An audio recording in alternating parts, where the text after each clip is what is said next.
Hello guys, আমি Shubhajit and welcome to my channel Dilkhush. দিলখুশের এটা সেকেন্ড ব্লগ। লাস্ট সানডে ছিল রথযাত্রা, সেদিনকে ছুটি থাকার জন্য বিকালবেলায় বেরিয়ে পড়েছিলাম কোনো একটা জায়গায় টাইম স্পেন্ড করতে। তো কোথায় টাইম স্পেন্ড করলাম, কী কী করলাম, চলো সেটা দেখে নেওয়া যাক।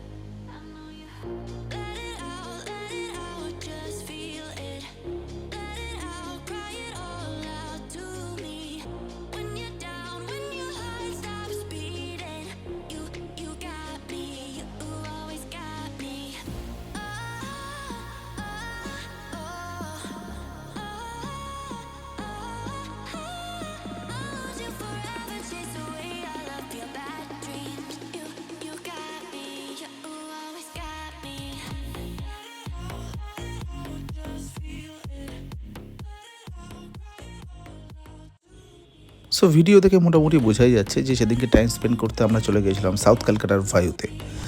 কলকাতার যে সমস্ত ক্যাফেগুলো রয়েছে তার মধ্যে ভায়ু একটি অন্যতম জায়গা হয়ে উঠেছে। এখানকার ambience, food quality, drinks, seating capacity, indoor games সব নিয়ে ক্যাফেটি জাস্ট ওয়াও। বিশেষ করে এখানকার অ্যাম্বিয়েন্সটা, এখানকার ইন্টেরিয়ারটা জাস্ট অসাধারণ। অসাধারণ মানে সত্যিই অসাধারণ।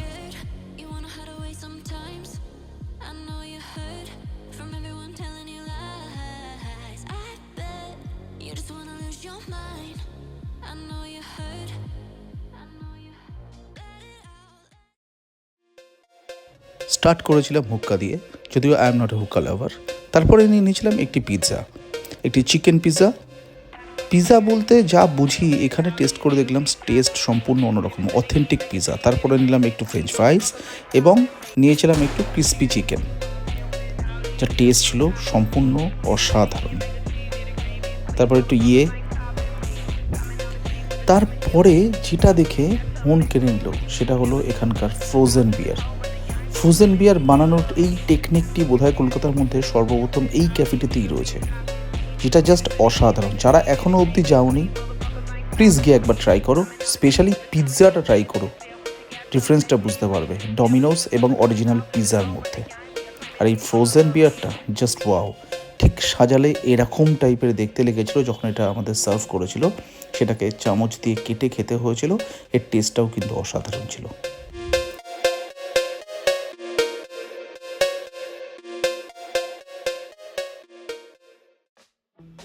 ভায়ুতে কিছুটা টাইম স্পেন্ড করার পরে আমরা চলে গিয়েছিলাম পার্ক স্ট্রিট সংলগ্ন লে কফি ক্রিম ক্যাফেতে।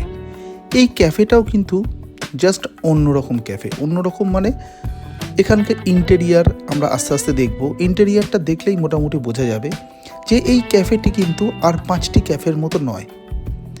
আমরা অনেক ক্যাফেতে গিয়েছি, কিন্তু এখানকার ইন্টেরিয়ার এবং এখানকার অ্যাম্বিয়েন্স এটা দেখলে সত্যি অন্যরকম লাগছিল।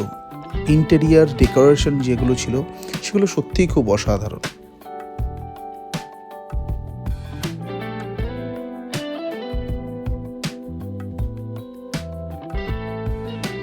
একটি গুড সাইজের বার কাউন্টার থেকে শুরু করে টোটাল 4টে কক্ষ, মানে 4টি রুম রয়েছে এখানে আলাদা আলাদা সিটিং ক্যাপাসিটির জন্য।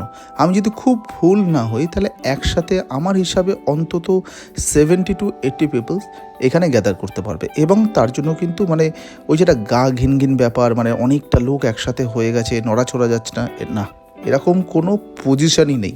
জায়গাটা এতটা সুন্দর, এতটা লোক এখানে স্পেস গ্যাদার করতে পারবে এবং খুবই অসাধারণ জায়গা।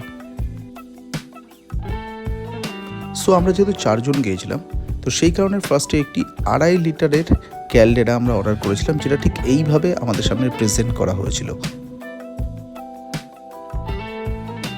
জানিয়ে রাখি এখানে চলছে বিয়ার অফার, অনলি 99-এ তোমরা ক্যালডেরা নিতে পারবে। তার সাথে আমরা সাইড ডিশ হিসাবে নিয়েছিলাম এখানে চিকেনের একটা আইটেম,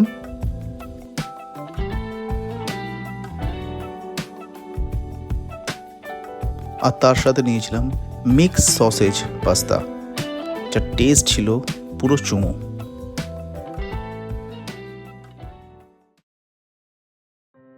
সো আফটার দ্যাট আমরা বাড়ি চলে এসেছিলাম। বাড়ি ফেরার সময় আমরা মা ফ্লাইওভার ধরেছিলাম এবং দেখেছিলাম কলকাতায় রাতের বেলায় আইটিসি রয়্যাল বেঙ্গলকে সাজালে কি অসাধারণ দেখতে লাগে। সো চ্যানেলটি অবশ্যই সাবস্ক্রাইব করো, ভিডিওটি লাইক করো এবং রেডি থাকো নেক্সট ভিডিওর জন্য। ততক্ষণ সবাইকে টাটা।